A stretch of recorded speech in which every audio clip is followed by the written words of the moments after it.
The Bible Study Podcast, episode 635. Today, the Bible Study Podcast continues and concludes the study of the book of Nehemiah with chapter 13.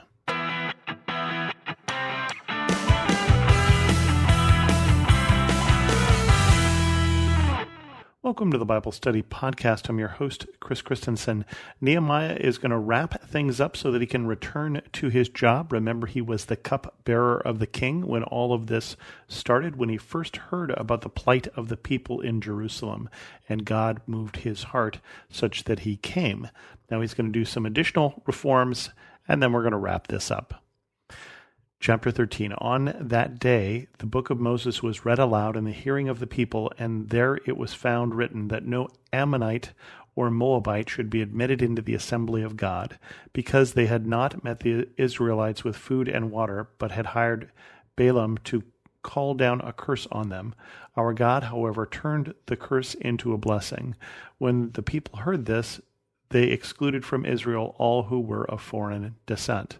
Before this, Eliashib the priest had been put in charge of the storerooms of the house of our God. He was closely associated with Tobiah, and he had provided him with a large room, formerly used to store the grain offerings and incense and temple articles, and also the tithes of grain, new wine, and olive oil prescribed for the Levites, musicians, and gatekeepers, as well as the contributions for the priests.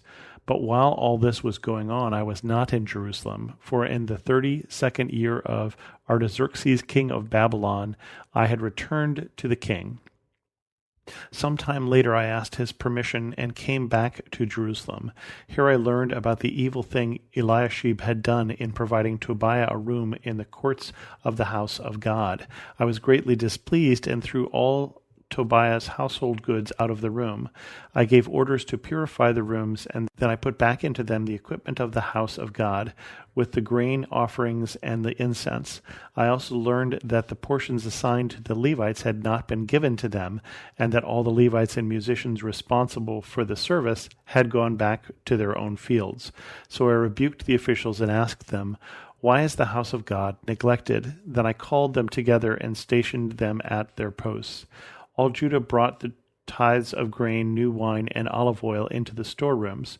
I put Shelemiah the priest, Zadok the scribe, and a Levite named Pedaiah in charge of the storerooms, and made Hannah son of Zakur, son of Mattaniah, their assistant, because they were considered trustworthy. They were made responsible for distributing the supplies to their fellow Levites.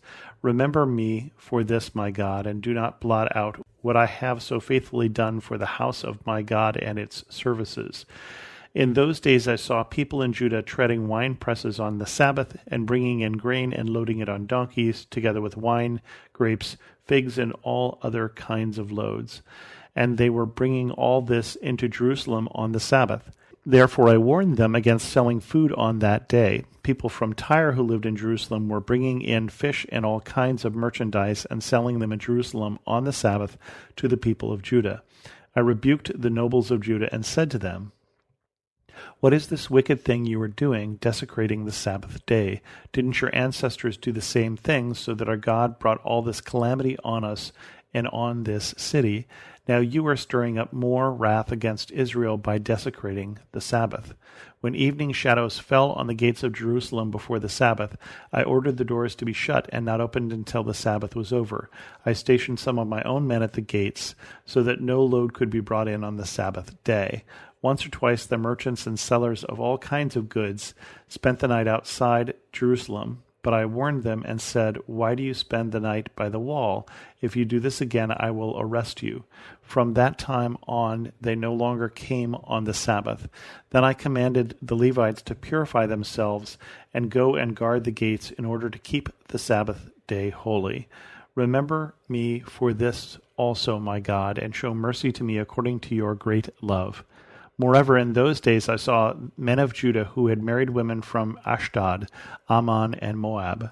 Half their children spoke the language of Ashdod or the language of one of the other peoples, and did not know how to speak the language of Judah.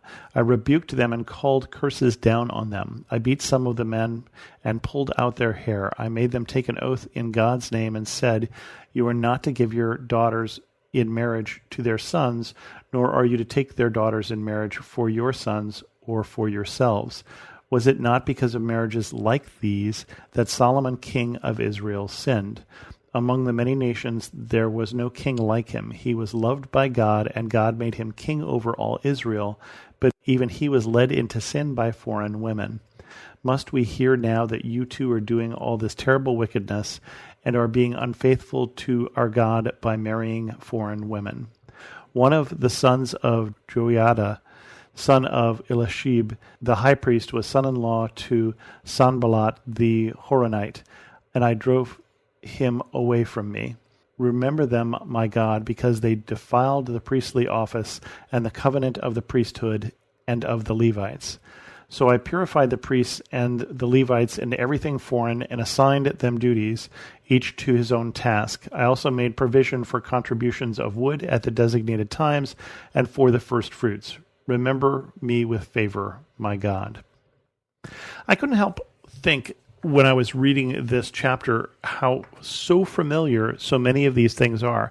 Many of these things that Nehemiah is getting upset with, we've already talked about in this book, and they'd already been set right.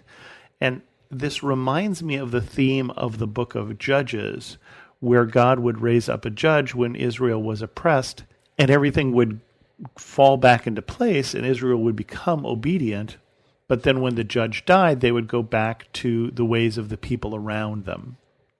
And this is the same pattern that they have been doing for generations now, except that Nehemiah didn't die. Nehemiah just went home again. And can you imagine when he comes back and finds that all of the things that he has done have been undone, and it hasn't even taken a whole new generation of people who forgot it was the same people doing the same things. And when we were reading that first part about Eliashib the priest had been put in charge of the storerooms, and then he was closely associated, and so he provided this Tobiah with a large room that had formerly been used to store, and then it says all the things that used to be stored in there, like the grain offerings and the tithes and the incense and the articles. The first thing I thought is, well, why is there room for Tobiah? That room is supposed to be filled with tithes, with grain offerings and new wine and olive oil and all of those things. I don't think they're just sitting in the hallway. In essence, it's not necessarily Eliashib who has the first sin in that story. Maybe Eliashib just says, hey, we've got an extra room because people have stopped bringing in their goods. People have stopped bringing in their tithes and their offerings. And so what are we going to do with that room? And then gives it to the other guy. But the problem is that there's room for him, right? The problem is partially what he does, but it's also partially that other people have been unfaithful as soon as Nehemiah apparently leaves. And so when all of the tithes stop coming in, when Nehemiah comes back, he finds that all the people who were supposed to be doing the work of God in the temple have gone home, and they've gone home because there's no food to support them here. That's what's supposed to support them, right? This is the contributions that keep the Levites, the musicians, and the gatekeepers eating, living. And it's the same thing that would happen in our churches if we stop giving. If everybody stops giving, we're not going to go on a Sunday morning and find that there's a pastor and a service open and the lights are on and the heat or anything like that. Right? That all of those offerings were for the support of the ministry, the support of what was going on in the temple. And apparently people got out of the habit really quickly. We don't know how long it was between when Nehemiah leaves and when he comes back. But we're getting a lot of the same names that we've heard before, so I don't get the impression that it's at the end of his life and many, many years later, but we don't know exactly how long it is. But they quickly get out of the habit again. This is the same people who, Josiah the Reformer discovers the law, and they found that they've been going through all the motions, but they've forgotten the law of God. And so they read it again as Nehemiah is leaving, but then they forget it again. It's got to be the most frustrating thing to come back and find so much of the work that you have done has been undone.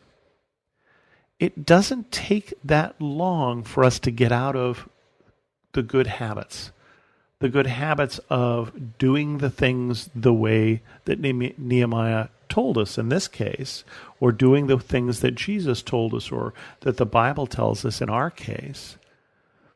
So when you're reading those verses and it says, hey, people are coming and selling on the Sabbath, do you remember the verses a little while ago that said that Nehemiah locked the gates of the city for the Sabbath so people wouldn't come in and sell things? Apparently, he leaves and they just undo all of that work.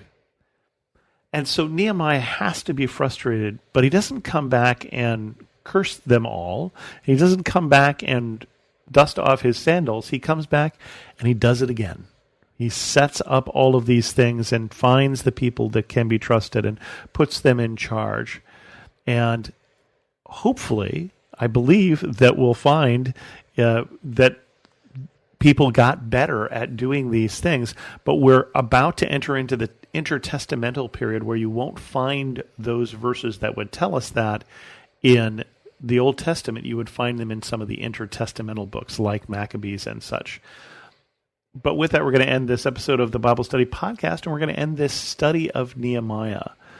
It really does point out how important leadership is. That's one of the reasons I wanted to do this. And of course, I didn't have any idea that leadership would be a question on the mind of people in my country here in the U.S. at the time that I did this. At the time we're recording this, we're going through an investigation and we're going through hearings for impeachment that are talking about leadership. But leadership is important. And leaders set examples. And we can see that very much so in this verse. When a good leader leaves, things go to hell really quickly. And I mean that in a very literal sense. Again, with that, we're going to end this episode of the Bible Study Podcast. If you have any questions, send an email to host@thebiblestudypodcast.com, or better yet, leave a comment on this episode at thebiblestudypodcast.com, and come back next week when we start to lay some groundwork for the study of Galatians. We're not going to jump right into Galatians. We're going to talk about some of the issues that are going to come up by doing some pre-work first. But you'll have to come back next week for that. And thanks so much for listening.